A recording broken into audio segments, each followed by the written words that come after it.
Bon, bah salut à tous. Aujourd'hui, temps dégueulasse, c'est pas grave. Ça va me permettre d'essayer certaines choses avec la caméra encore. Hop, on marque l'arrêt sur le stop, c'est important. On décolle.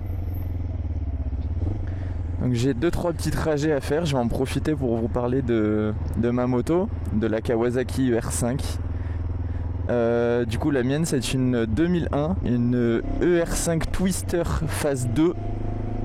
Au niveau de la puissance de la moto, on est sur une moto qui peut se brider en A2, donc mon cas. Il faut savoir que du coup comme c'est une ancienne moto, le bridage se fait à 34 chevaux et pas 47,5. Car la moto en full fait 50 chevaux, 51, quelque chose comme ça. Mais il faut savoir que quand on la bride, du coup on tombe à 34. Un peu embêtant pour 2 chevaux et demi. Mais bon, c'est comme ça, c'est les règles, on n'a pas trop le choix.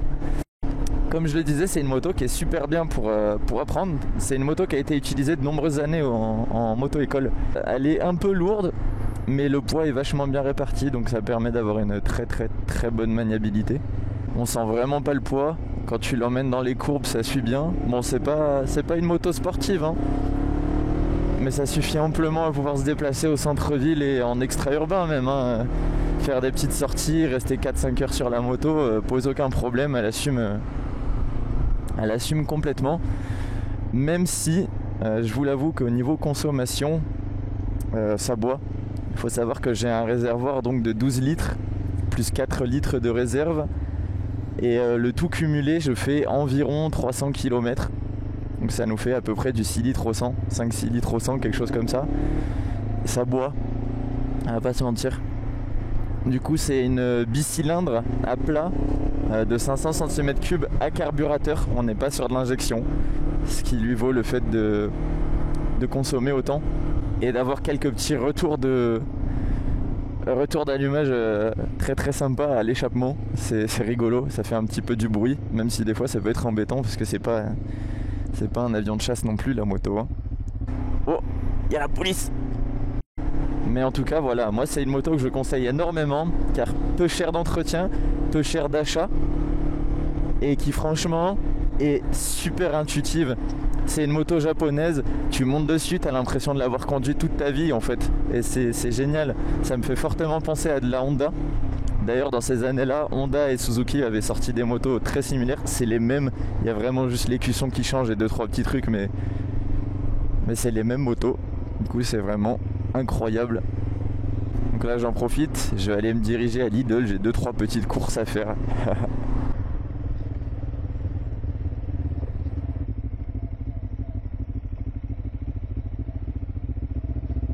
Ah bah non, ils ont piqué mes places.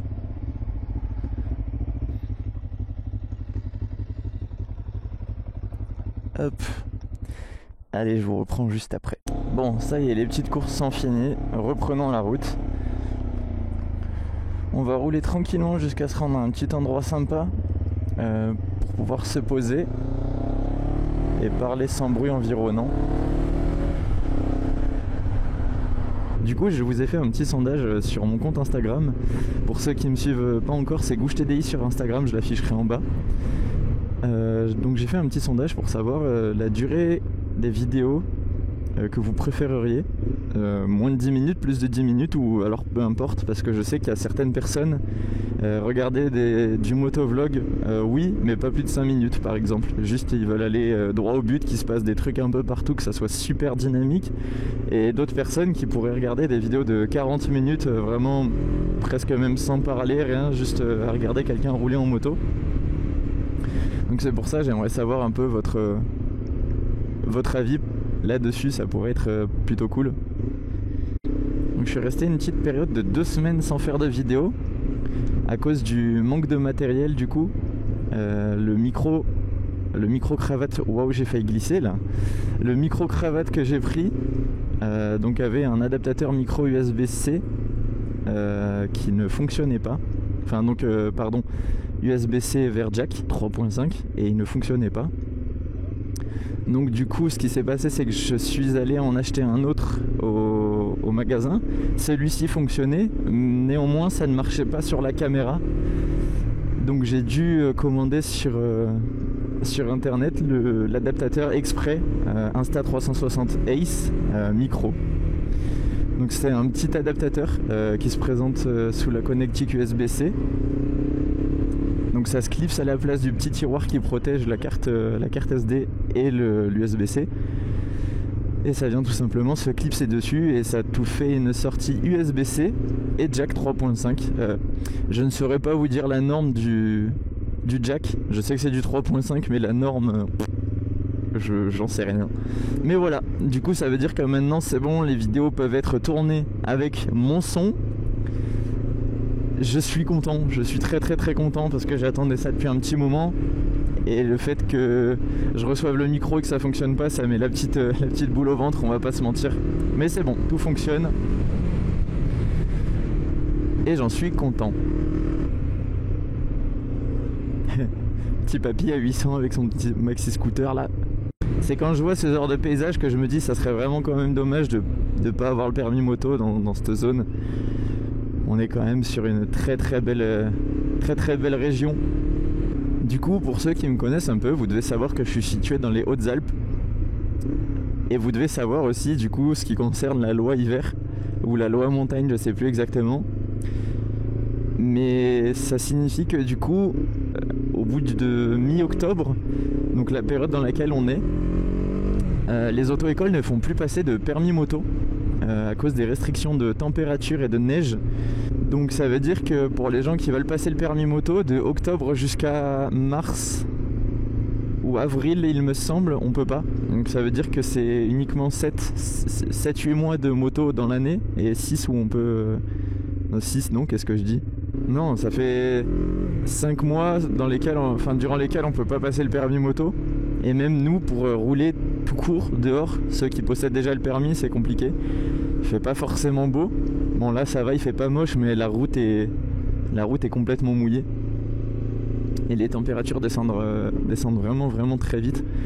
C'est compliqué la journée de rouler aussi, on doit avoir quoi, les 3-4 heures par jour où il fait bon, voire très bon, et la température dégringole directement, à s'en geler les doigts, c'est impressionnant.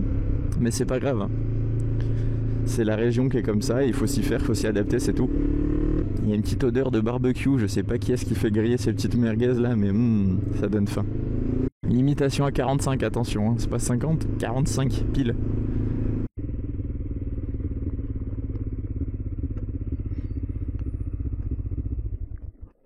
Hop là, c'est bon, j'en profite qu'on s'arrête un petit peu pour que je vous montre et que je vous parle un petit peu de cette Kawasaki ER5. Donc c'est pas ma première moto, c'est ma première moto de moyenne cylindrée. J'ai commencé la moto avec une Honda XRL 125 de 2003. C'est une petite moto trail, motocross, entre grosses guillemets, hein, attention. Mais ça m'y a fait beaucoup penser. C'était une moto très sympa pour apprendre, très légère, très maniable et du coup passe-partout. Et du coup je suis passé sur cette Kawasaki ER5 de 2001. C'est une moto qui est extrêmement coupleuse.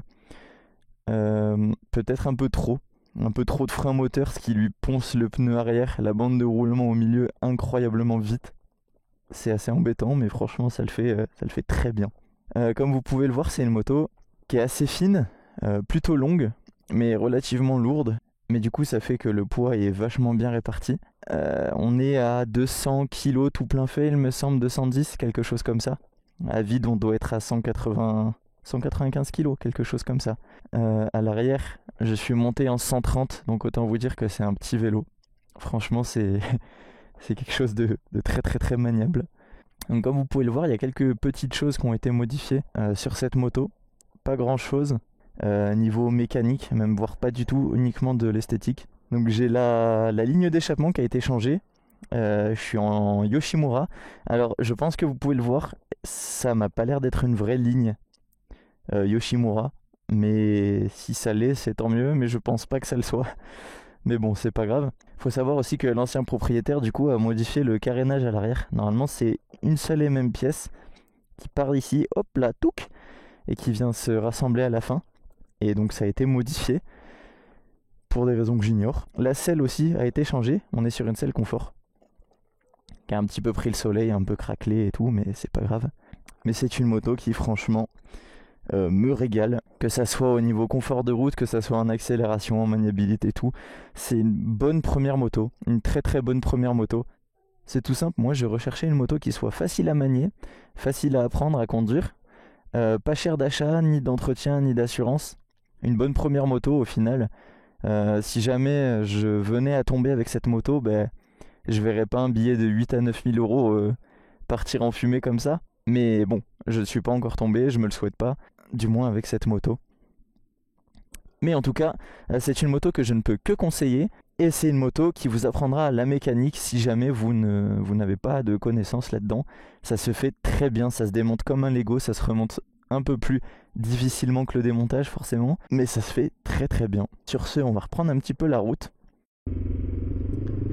Bon, ça fait 10 petites minutes que je suis derrière ce petit tracteur, je vous avoue. Ça commence à être long, compliqué pour le dépasser. On verra bien si j'arrive à grappiller l'espace nécessaire.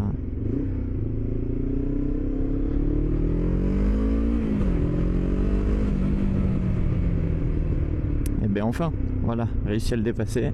J'espère que la route sera un peu plus sèche et moins abîmée. Mais je crois pas que ça soit le cas.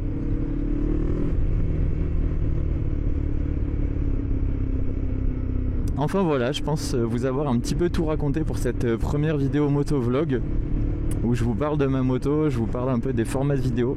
J'espère que ce format vous plaira, car moi il me plaît énormément. N'hésitez pas à aller faire un tour sur tous mes petits réseaux, je vous mettrai le lien dans la description de tous mes réseaux, que ce soit TikTok, Instagram, YouTube. Bon, vous devez déjà être sur l'un d'entre eux. N'hésitez pas à partager ces vidéos si ça vous plaît. N'hésitez pas à vous abonner, à mettre des petits pouces bleus, ça me ferait énormément plaisir. Je vous laisse sur ces belles images. On se retrouve bientôt pour une nouvelle vidéo. Bisous, c'était Gouchi.